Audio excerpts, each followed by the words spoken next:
For much of the 20th century, South American countries, in large part, lived under a system of military junta governments. The mixture of indigenous peoples, foreign settlers, and European colonial superpowers produced cultural and social imbalances into which military forces intervened as a stabilizing influence. The proactive personalities of military heads and the rigid structures of such a hierarchy guaranteed the strong man, commanding officer, an abiding presence in the form of executive dictator. Such leaders often bore the more collaborative title of president, but the reality was in most cases identical.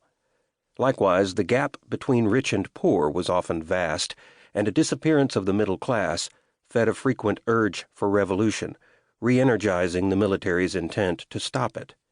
With no stabilizing center, the ideologies most prevalent in such conflicts alternated between a federal model of industrial and social nationalization and an equally conservative structure under privatized ownership and autocratic rule drawn from the head of a junta government.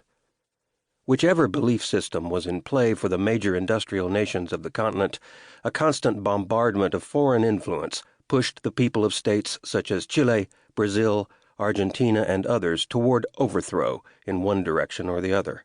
From the left came Stalinist influences from the Soviet Union and Castro's Cuba, while the German World War II model and an anti-communist mindset from the United States worked behind the scenes to upset any movement toward extreme liberalism. The reign of Juan Perón in Argentina became the most iconic such arrangement to the Western observer, but General Augusto Pinochet's 17-year rule over Chile after an American-supported coup in the 1970s proved the most enduring and the most resistant to eradication by subsequent leaders of an opposite bent. Pinochet himself openly bragged, "My library is filled with UN condemnations." By combating Marxists and communists during the Cold War, Pinochet ensured that he would at the very least remain undisturbed by America, even as he carried out policies that would be labeled tyrannical by any objective measurement.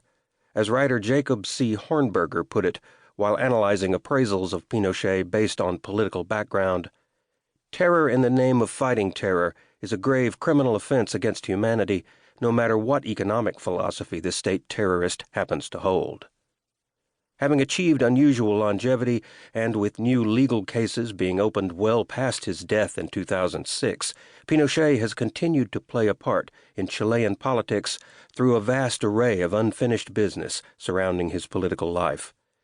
Indeed, nearly 30 years after Pinochet's reign ended, the Chilean dictator remains as controversial as ever, and he is often held out as the foremost example among critics of American intervention in the political affairs of other nations in the hemisphere. Augusto Pinochet, The Life and Legacy of Chile's Controversial Dictator, looks at the life of one of the most notorious Latin American leaders of the 20th century.